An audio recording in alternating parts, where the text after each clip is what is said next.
Hello and welcome. I'm Andrea Sinus, a proud member of the NXUnite team at Nexus Marketing, and I'll be your moderator for today's discussion. We're excited to dive into our topic, a numbers game, the role of data in the grant proposal process. And before we meet our incredible panelists and jump into the conversation, I want to share a few quick logistics. If you're new to us, NXUnite by Nexus Marketing is a powerful community platform built to connect and empower professionals in the mission-driven sector. Whether you're looking for upcoming events, trusted tools and partners, insightful podcasts, or industry thought leaders to follow, NXUnite has you covered. We also host webinars, live demos, and panels such as this with expert voices who are making an impact. Today's panel will run for about 45 minutes, and we've built in time for both curated questions from our team and live questions from you, our audience, tuning in right now. Feel free to submit your questions in the chat at any point during the conversation, so we'll dedicate the second half of the panel to answering as many of them as we can. And finally, before we jump in, we just want to say thank you. We're thrilled to have you here with us, part of this mission-driven community, and we truly appreciate you taking the time to learn and engage with today's topic. On behalf of the NXUnite team, thank you again for joining us. Now, let's meet our incredible panelists. I'd like to first introduce Alice Ruhnke, who is the president of GrantX. Having raised over $45 million from federal, state, and private grant makers, Alice knows what it takes to get funded. As a former nonprofit program coordinator and director and the founder of the Grant Advantage, Alice has a deep understanding of the challenges that nonprofits face. Alice, welcome to the panel. Thank you, Andrea. Thanks for inviting us here. All right, so for our next panelist, we have Jacob Schoenberg. Jacob is the founder and CEO of Grantx, an AI-powered platform transforming how organizations discover and manage grant funding. With a background in finance, AI strategy, and digital growth, Jacob launched Grantx to fix a broken system he experienced firsthand as a grant seeker. His vision is to eliminate the manual grind of researching funding opportunities by making grant discovery fast, accurate, and accessible to all. Jacob, thank you for your time. And thank you for having me, Andrea. Excited to be here. All right, and for our final panelist, we have Stephen Minix, Vice President of Community at Upmetrics.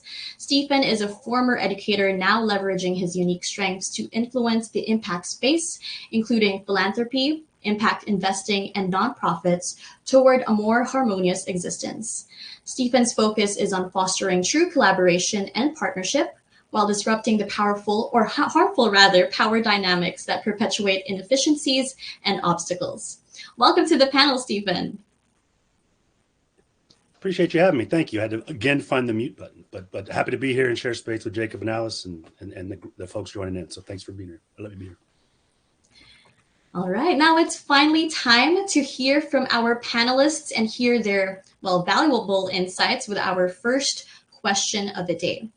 So for our first question, Alice, I'll have you start us off with this one. How has the role of data in grant proposals changed over time, and what trends are shaping how funders evaluate information today? So I think I'm going to have to out my age here by talking about how when I first started writing grants, it was like in the late 1990s. And at that time, funders were just starting to really get into showing that demographic data, using census information, using your community reports and things like that. And so as time evolved with that, that's really, back then it was really challenging, because the census only did the census once every 10 years. And you'd have to go to your health department and get that physical copy of that community assessment. But now, over time, there's so many resources for us when we're writing proposals to get that up-to-date information on, all of the demographic information that we need to talk about our communities and the issues that we're addressing and things like that. One of the shifts that I saw, though, into the 2000s was really that push then for measuring our outcomes, that funders wanted to see what their dollars were actually changing in communities. And so a big movement, logic models came into existence in a big way, and people were really starting to look at what difference did they make. And I think that right now we're in kind of a nice spot of having, again, both that demographic data, easy to get, better at collecting that outcome information. And then how do we tell that story in a human way to really bring the funders and the donors into our programs? So that's kind of how I see things have changed over the last 25 years. Thank you for that, Alice. Jacob, what are your thoughts on this? Yeah, at a bit more of a high level, when I'm speaking with grant seekers kind of on a daily basis, oftentimes people are very familiar with the idea of telling their story. And they're used to kind of having a small set of maybe a couple hundred words to try and really share their story, their mission, and why they deserve this funding to go out and chase a cause. And data is the same thing. You're just telling the story in a different format. And then the key there is, not just learning how to tell a story with data, but also learning how to kind of blend them together and make it feel more human, while also having solid supporting evidence that provides a funder with the info they need to be able to make an informed decision. Thanks, Jacob. Stephen, what about you? Yeah, I get the easy job of saying ditto, echo what was just said. But I can tell a story real quick that'll help illuminate it. Years ago, I remember losing significant funding because I didn't use goldenrod paper to separate the type of grant document I was submitting back to a state entity. And that was to represent kids. I lost $8 million in nonprofit funding one day because we lacked an effective data strategy to articulate the outcomes we aspired to have in our after-school grant. Right. So my point being, the sausage making of securing the money got in the way of the actual purpose of it. And so when I hear Jacob and Alice talk about the evolutions, for me, it's head and heart. You got to blend both. You have to be able to speak to the head, quantifiable data, evidence backed. What are you trying to get done? And then you got to marry that with the subjective, the qualitative, or the quantitative, or qualitative, the heart, the real story, and the ability to weave head and heart is what makes a grant proposal powerful. And it doesn't make it performative. It ties it back to evidence, what you're trying to do, and how it looks and how it feels when it's done. And I think when you can bring human testimony into something that used to be kind of binary, outputs only, right? You're not going to move me, an educator, with some outputs only. I know how to read a spreadsheet, right? But you're going to need to let me know in service of what. And to me, what I've seen in the grant proposals space now is that sausage making calls for both of those to be part of the story, not in a long-winded narrative, but in a thoughtful, what are you trying to do? How do you do it? Who's benefiting? And I see that kind of being a little bit more inclusive of all folks, because you can own your own story. And so I think that's a pretty exciting thing, versus in the past, kind of what Alice was talking about, is having to you had to work with a real grant writer to go after a real grant opportunity, because some of us at the school site may not have had those skills, not the ability, the skills, because it's a real skill to go after this money. So I think that's some of the things I've seen.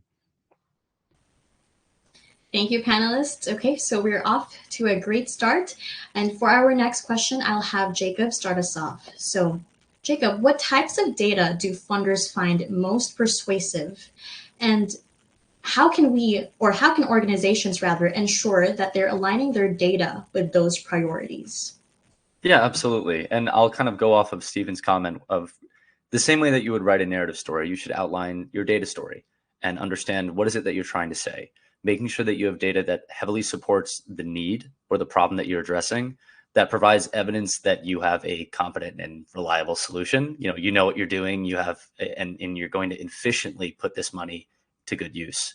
And then, of course, what people oftentimes spend more focus on is the outcome, right? To me, I think there's, you could talk about different types of data, qualitative, quantitative, and go even deeper down. But I think it's especially outside of even grants, when it comes to data and telling a story, you need to think about, all right, it's not just about getting a bunch of numbers on a piece of paper. It's about making sure that the numbers that you're looking for are actually telling the story that you're looking to communicate, right? So just for example, I'd say aligning it with a funder, starting off, make sure you're reading their website. read their mission statements, anything that they put out around these topics, around these programs, and obviously the NOFO for the program itself, and start to take notes on, what data points are they keeping track of? What data points are they looking at in terms of, a funder's perspective? How do we measure our mission being achieved so that you can align your measurements of a mission being achieved with theirs, right? That's kind of like step one. But then when you're thinking about how do you collect data in order to, beyond what you're kind of taking from their website or taking from their documents, in order to make sure that you are really telling the story that you want to in as few kind of impactful data points as possible, think about the shape that those types of data points are giving, right? It's not just, there are 1,000 people impacted by this program. That doesn't really tell me anything, right? How many people, what are the demographics breakdown of those people? Tell me about the nature of that impact made. If it's a program for combating homelessness, how many people remained housed? In, thinking about like longitudinal data, how long were they able to kind of stay off of the street, and truly was this an effective program? Think about the questions you would be asking from a funder's perspective to make sure that this is an effective use of funds, and then find a way to answer those questions with very useful and concise data points. That's really what I try and focus on. Thanks for that, Jacob. Stephen, any thoughts on this? Yeah, absolutely. I mean, Jacob nailed it. The reality is the best thing you can do to secure funding is know your work. Know what you do, know why you do it, be able to full-throated with bass in your voice, articulate that quickly, efficiently, and not in a performance. You're not dancing the jig, right? So I'm very sensitive to the idea of aligning with funders because in my opinion, I think a funder aligns with programs because capital can only get out into community through the conduit of those nonprofits, right? So it's the reality. Funders aren't positioned to do the work that way. They're positioned to fund it, right? It's just kind of the way that the nature works. And so a lot of times you see nonprofits try to bend and mental gymnastics and fit into 1 year cycles because that's the model of philanthropy tied to a tax model. And I'm not being a cynic. I'm just being candid with this, which says then nonprofits try to over-index on what they can do in 1 year in line with that grant dollar and don't point to directionally where we're going. You don't solve literacy in a day. You don't combat homelessness in a year, right? These things are longitudinal. You heard Jacob say longitude takes time, right? So can you point to your program being clear, have a mission, have values tied to who do you serve? What do you serve them with? What's the quality of that service? Is anybody better off? And how is the community affected? Kind of a play on results-based accountability. How do you put data subjectively, objectively, we can go back to that dance, that lets you speak to why what you're doing is a valuable and ready for investment? Because that's what this is. Capital coming to you as an investment. They believe in your mission. Right. And so then that allows you to, like the teacher in me says, backwards map into that. How do I articulate what we're trying to do and what the outcomes we're aspiring to have in this year, but longer term beyond this initial investment? And when you can do to that, I think that speaks to the holy grail, which is relationships and information. Because if you have the relationship and you have information that speaks to why we're doing something over time, we can continue. Now we can create a cadence of how I'll communicate with you, share with what we're doing, keep you read in so that you can grow your investment. But I don't like it when we try to, what do you do? Well, I do that too.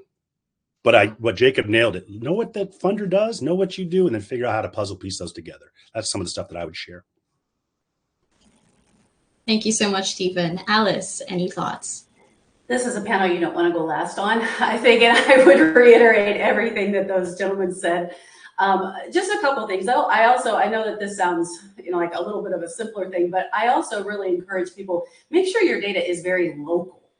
The data that you're presenting, because a lot of times as a grant reviewer, I'll review grants and people use statewide data or national data. And funders want to see how, you're going to impact their community, unless it's a national funder, but that they're really looking at how are you impacting our service area?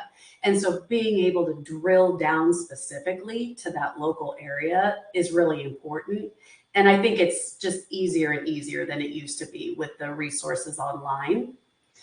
And then just kind of looking a little bit at where we're at like today, and kind of what's going on with just so many rapid changes right now. I'm really hearing a lot about how we want to show that economic impact of the work that we're doing. That's a real trend as to where maybe we're going a little bit more with some of our funding. And so being able to, demonstrate that, when you help somebody coming out of incarceration, back into community, there's a cost savings to that. So what is that cost savings? And so to start to think of how you can tie your economic indicators in with your kind of society or personal indicators that you're measuring people's change over time, I think is just something that we might be moving towards in a bigger way with this kind of flux that we're in. All right, so many insights, and we're just getting started. So let's proceed to our third question for this session, and Stephen will have you answer this one first. So how can organizations turn raw data into a compelling narrative without overwhelming reviewers with too many numbers? Self-servingly, I'd say call it metrics. The reality is it's lean. How do you communicate stuff in a way that can be understood quickly? And also you're showing a respect for the people on the other side, right? I can give you an annual report that has a million things in it, but you're going to have to read all that, right? And who has time to read all that? I think people have time to do 2 thumb pushes, and that's about it. Once you push the second thumb, folks lost you, right? So how do you then take information and put it into a framework? Jacob talked about it a few minutes ago. How do you organize the information like in a storytelling arc that allows you to see what you're trying to do? So whether it's dashboarding or whether it's some kind of newsletter, whatever you're trying to do, usually you're trying to get people's attention up top. This is the top line, what we're trying to accomplish. And here's some supplemental information that lets you see and feel that. And so the idea of, I don't want to tell you that I helped 40% more people this year, but I'll keep going back to Jacob's example.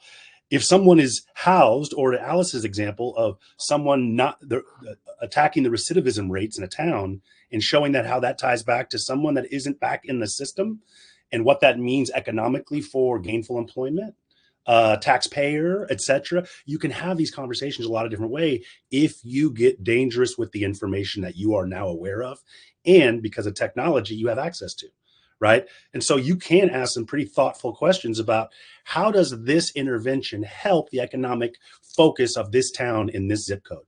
You can start to learn that, and then you have to research it and paint the picture, but you don't give too many things. If you have a pantry with the right amount of stuff in it, you can make a bunch of different recipes, right? You don't have every ingredient in the world at the grocery store. You have enough in your pantry, and you can pull from it and tell the recipe story you're trying to tell. It's the same thing with telling a data story, right? You don't need to tell everything. You need to be directionally correct and pointing to what you're doing, why it matters, and why it's focused. And so I call it lean and mean, right? You just got to be lean. You have to be, because people don't have time. You're competing with all of their interests, all of the stuff going on, all of the buzzing in their phones, and it has to grab them, get their attention, be clean and map to your mission and your values. And that allows you to move forward a little quicker.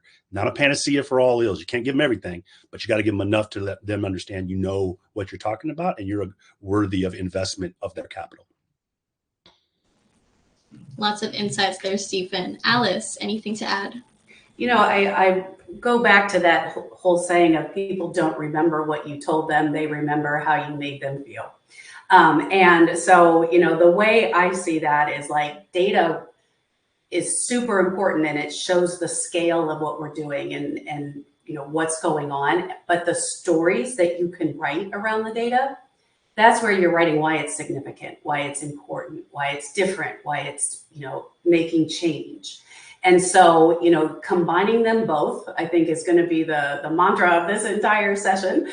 But, that's where it's important. You do have to show it, but then that humanizing it, telling it through the viewpoint of the person that, had this great outcome. People will remember, a funder will remember the story more than they're going to remember the name of your organization. They're going to go, is that the application that had that kid that that was in foster care that did really well. Like that's how people will talk about your application, right? So, you know, being able to combine both together, I think is really critical. Thanks for that, Alice. And finally, Jacob. Yeah. And to kind of further affirm Alice's comment on how stories are more memorable. Stories have actually been proven to be 22 times more memorable and kind of stick in a person's brain than facts by themselves. So making sure that you have the facts to actually support your stories and embedding them in those stories is what makes data effective. Data by itself is an annoyance to anybody who's reading it, as I'm sure everyone on this panel and everybody in the audience can relate with. And so making sure that your data is embedded in the stories properly so that you're kind of telling your narrative story and it's well structured the same way that people think about traditional grant writing. Making sure that your data story is well structured and you are choosing the correct data points and blending them together is key. Another piece here is, again, people, you know, as Stephen mentioned, people are scrolling most of the time in their days. They're not paying attention for that long. So making sure that you're using data visualization, graphs, charts. You should get to a point of telling your story well enough where you know exactly how it should be displayed in a chart, whether it's a scatter plot, whether you want a pie graph. It should be something that intuitively makes sense to you when you put it up, when you actually put it in the proposal. If it doesn't, and you're finding yourself just guessing and you can't find that answer by doing like a quick Google based on the nature of that data set, then you need to spend more time honing your story. And really what sits in between is the kind of comment I keep mentioning is kind of data storytelling. And this is something that I'm now going to rant about because, you know, the beginning of my career, I actually worked as a data analyst. And I would spend all of my time very much in the weeds of data, doing pretty in-depth analysis. And then I was working with executives who were very busy, similar to how the people reviewing applications at a fund or a funder may be. And, you know, they were coming in and out of meetings. They'd have 5 minutes and their mind was full of other things, right?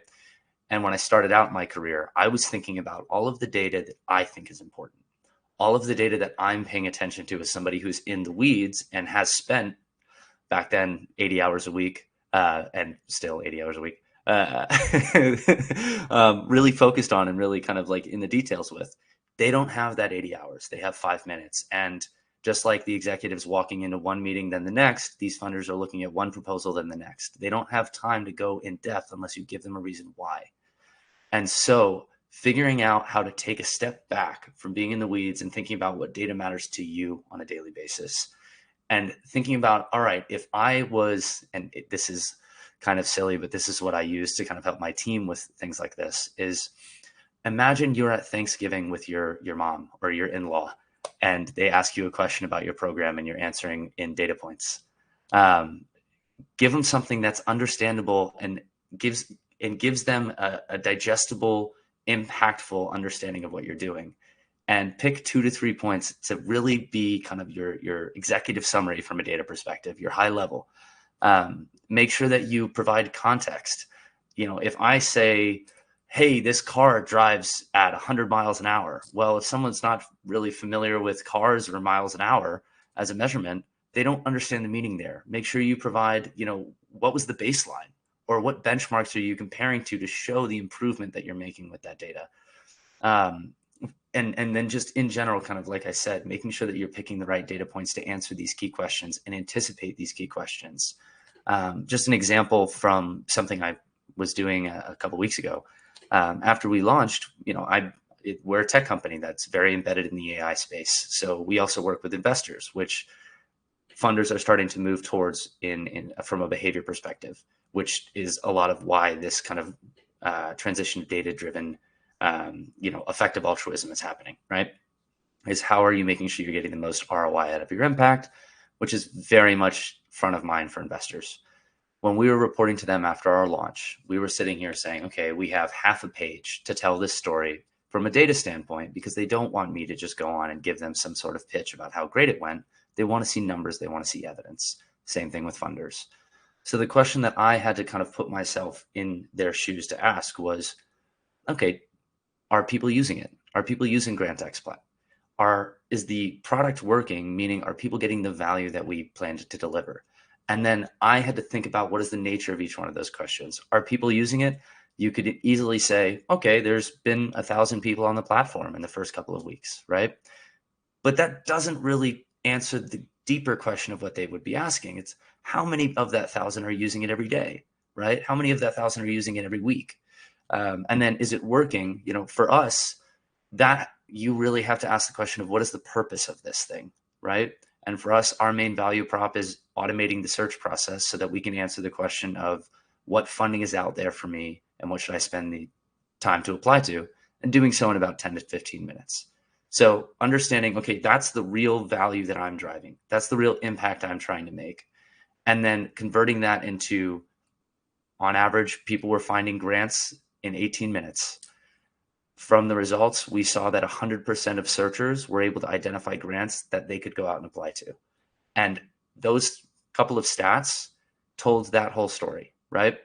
Do the same thing for your programs. Think about what is the nature of what I'm trying to do here, and then drill deeper into that and make sure you're answering a funder's questions throughout the whole thing. And don't forget, deliver it like you're talking to your in-laws at Thanksgiving.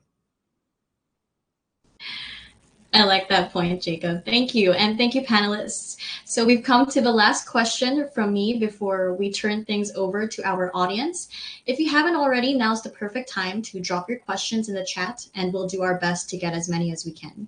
So for our next question to our panelists, what advice would you give to organizations that lack robust data systems, but still need to demonstrate impact effectively? And Jacob, I'll have you start this off. Sure. I think number one thing to be very, be very honest with yourself and honest with your funders. Be honest with yourself about where you are in terms of what data you have available today. It can be tempting for people to think, okay, I want to add a bunch of data, and then not start with what they have, start with what they want. And that's where it can get dangerous in terms of kind of fabricating data or providing very empty data points, which stand out like a sore thumb. Make sure that you're thinking about, okay, what do we have that supports not only the need that we're addressing, but the work that we've done in the past, and figure out what you can do with that data. And sometimes it's as simple as qualitative data, like testimonials, survey results. And you can even turn that into quantified data. If you have 1,000 surveys, go through the themes, create categories of what those responses are, and then you can turn that into 50% of people reported X, 25 and 25% reported Y and Z as a result of this program that we conducted with X amount of funding, or A amount of funding, and B amount of time, right?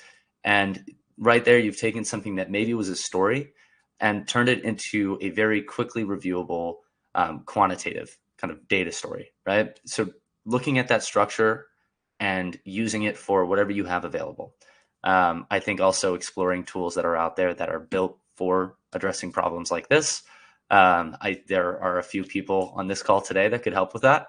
But I think really being realistic about what you have available, taking some time to go out and see what you can find that can help you support the story you're telling, whether it be about the problem you're solving or the impact you're planning to make. And then over time, making sure it's a strategic priority to gradually improve your data systems. Thank you, Jacob. Let's have Alice now. So I worked, as a consultant a lot with kind of smaller, grassroots types organizations. And for those organizations, I really did encourage them that, starting small was okay, that you didn't have to take every program that you're offering and have a perfect, system before you start, that it's okay to take one program.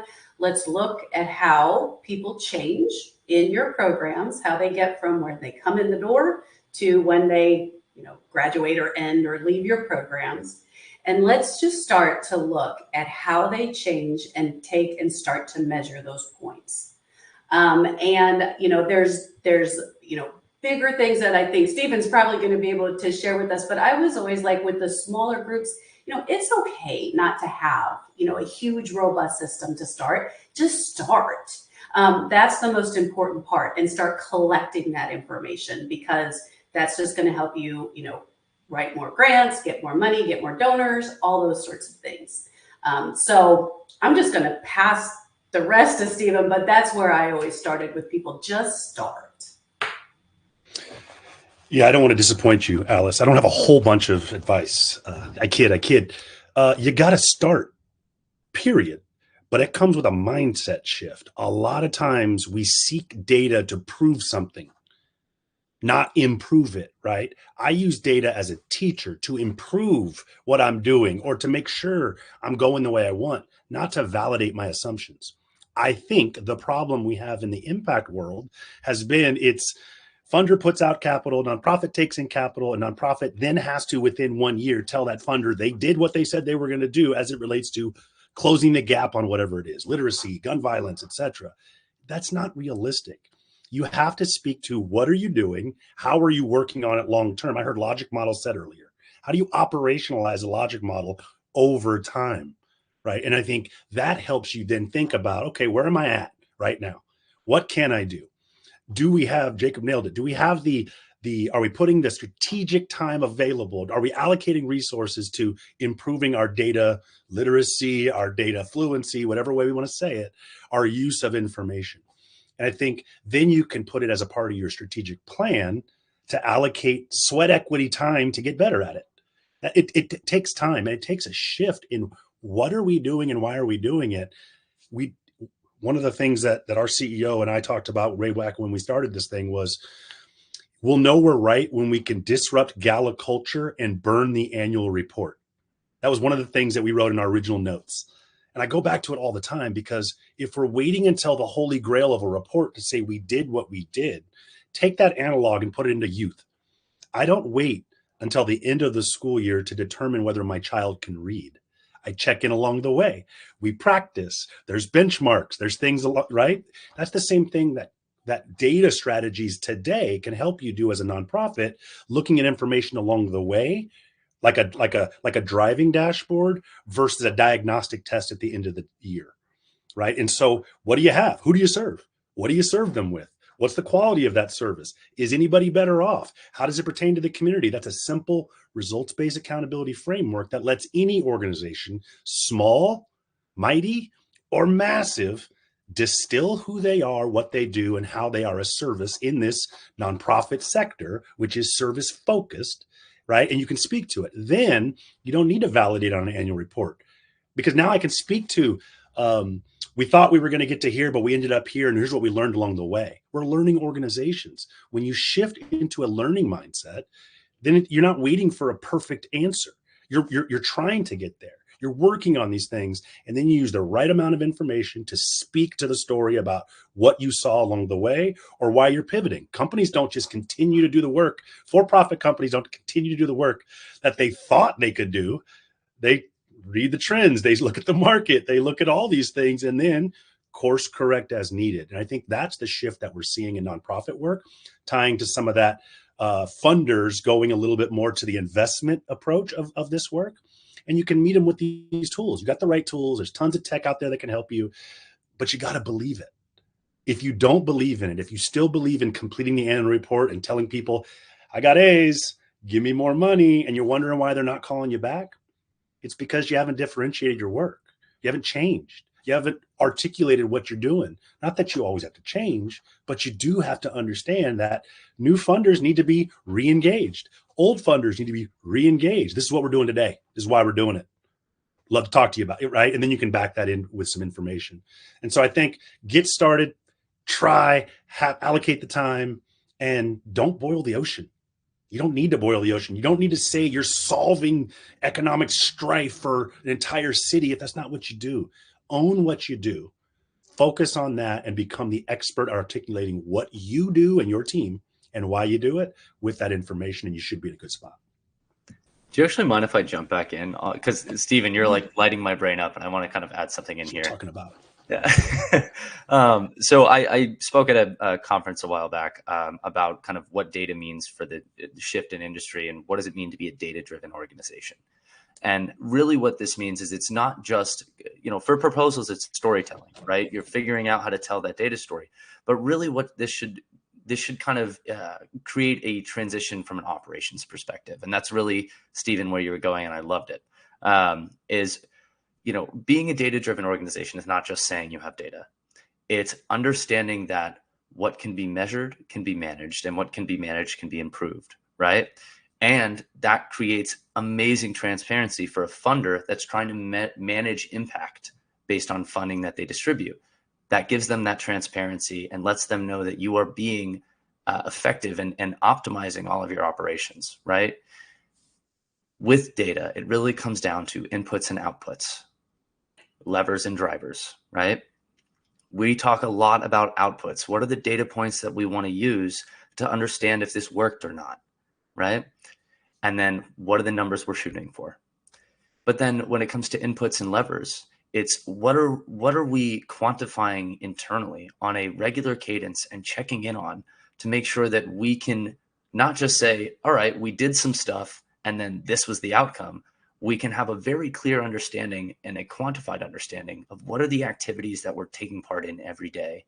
How are we making sure that we're continuously improving our efficiency and targeting the areas that are more effective and moving resources away from the areas that aren't creating outcome, and making sure all of that wraps together and drives towards the outcome data points that we want to make sure we are driving towards every day, and that we've established to understand, did we do it? Did we win? Did we get the job done or not? Great reminders, Stephen and Jacob. I've got a few more questions for our panelists, but we are rapidly running out of time, and I want to make sure we get to answer some of our audience questions and questions from the survey. So we are going to switch over to those. So one of our audience questions says, what would be the first steps in gathering data for a new outcome area? Example, exploring capturing the climate impacts our project has when we aren't currently tracking those markers, but know we are making impact in that area. And I'm going to be opening this question to any who wants to answer first.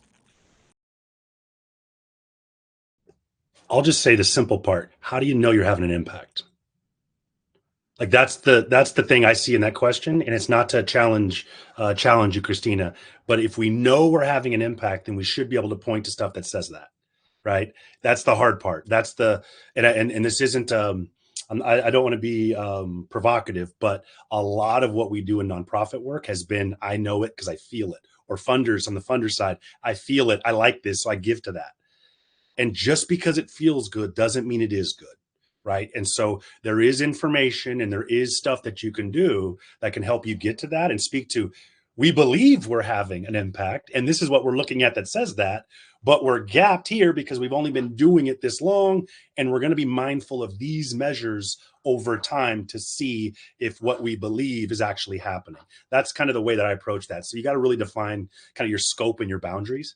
Kind of where are you willing to go and how are you going to be able to, with integrity, articulate what you're actually doing now versus what you aspirationally want to be doing tomorrow?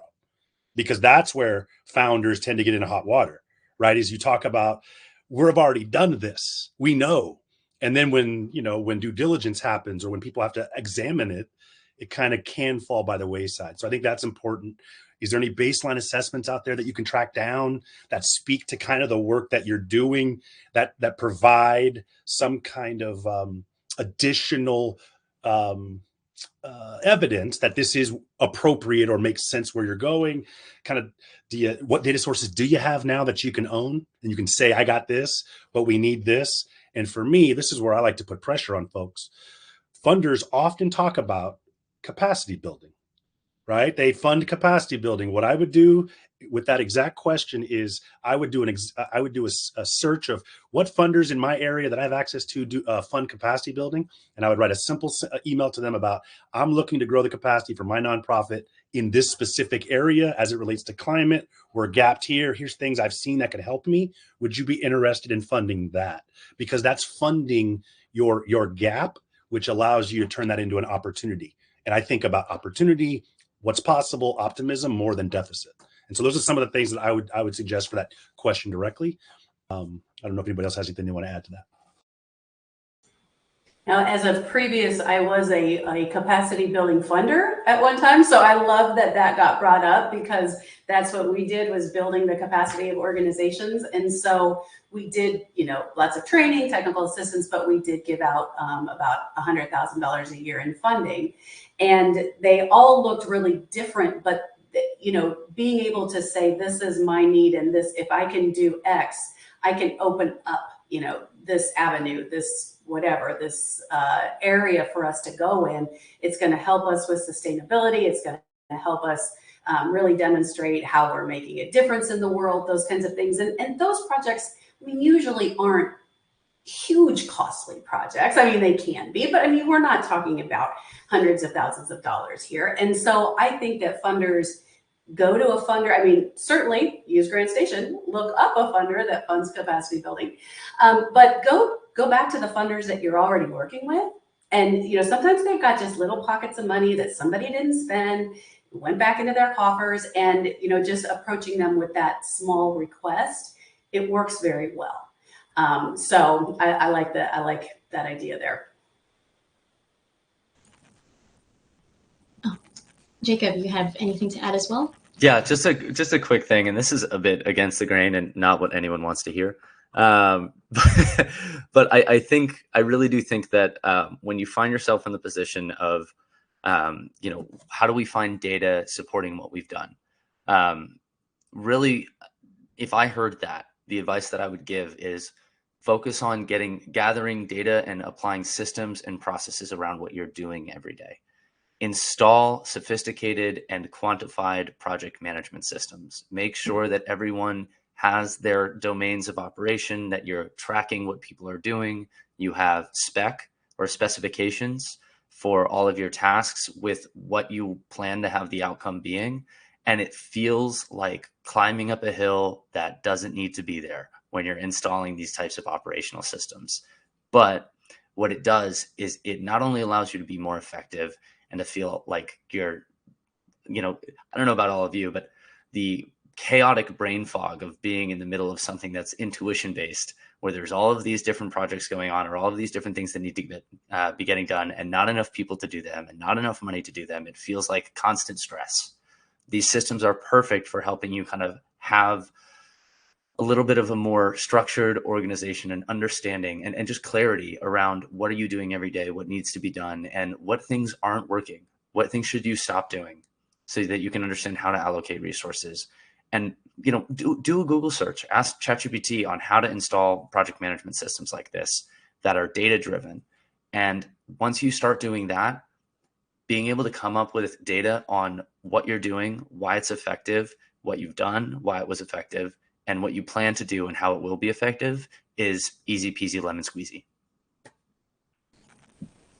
All right, so we are getting to our last 2 minutes of questions with this amazing group. If we don't get to your question, or if you have questions specific to your organization, we want to make sure you get connected with the relevant team to answer them. So we have just sent a quick survey to you in the chat where you can indicate which panelists you particularly want to hear from after the session, as well as provide any feedback on the panel. I'll share your interest with the relevant panelists after this session. So we are going to wrap up this portion of the panel now so we can stick to our schedule.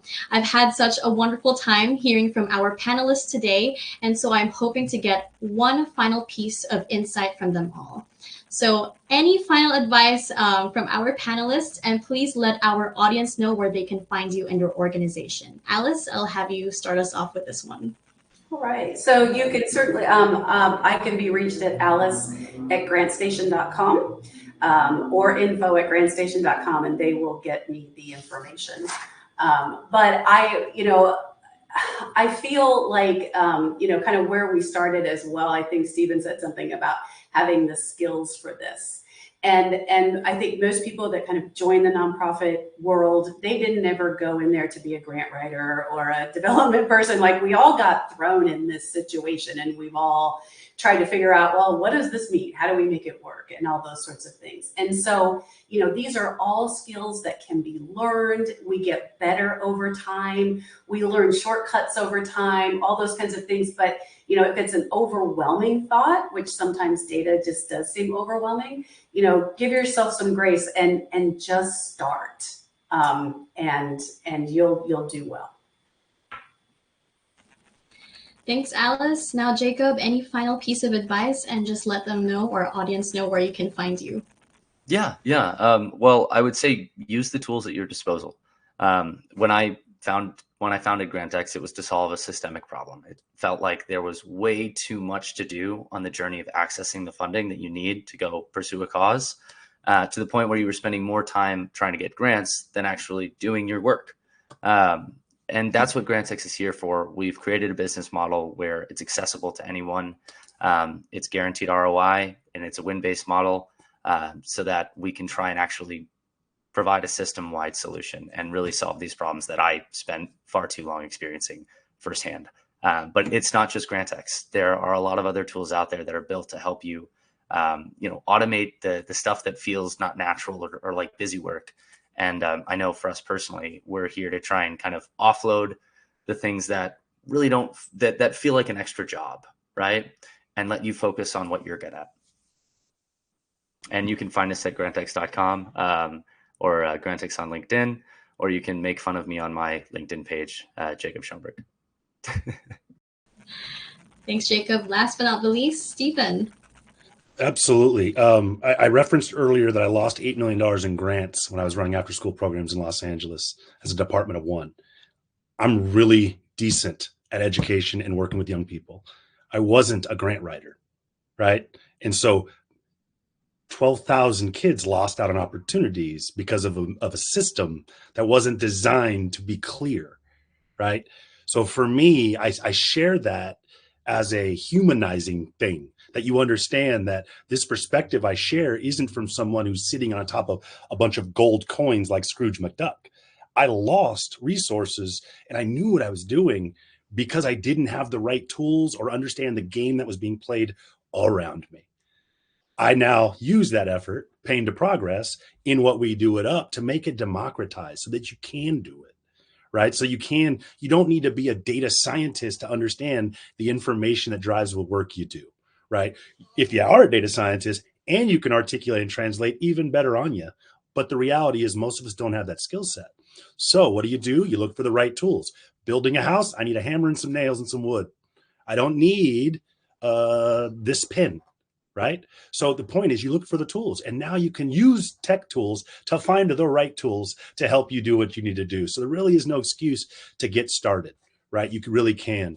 But I think the most important thing you can do is stop performing and start becoming dangerous in what you do.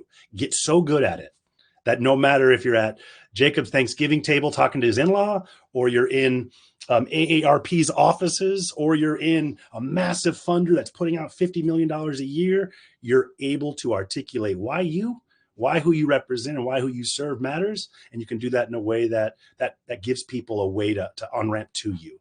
And so also reach out to folks. Just ask, hey, I'm trying to learn something. It works for anybody under the age of 18. You read out a note, hey, I'm trying to learn. People answer. It doesn't work as much for adults, but if you're humble when you ask and you ask from, hey, I'm trying to learn something, most people will give you some breadcrumbs to that enlightenment. So reach out, ask. All you're going to hear is yes or no. Move on. But know it's possible. That's what I'd like to share. And where can they find you, Stephen? Oh, yeah. I put in some stuff there. LinkedIn, I'm pretty noisy there. I do a lot of public speaking. And Upmetrics, I put my email there. Upmetrics.com is our website. I get to represent a bunch of really, really rad humans. So I get to do this part of it, but there's a whole squad around it that really are thoughtful and engaging and would love to talk about this work and helping you become really good at what you do. All right, thank you so much, Stephen. And that brings us to the end of today's panel. A huge thank you to our panelists for sharing their valuable insights. It's been a fantastic discussion. And thank you to everyone who joined us. We hope you're walking away with fresh ideas and practical takeaways to support the important work you do every day. We've got an exciting lineup of panels coming up in the next few months, and we'd love to see you there.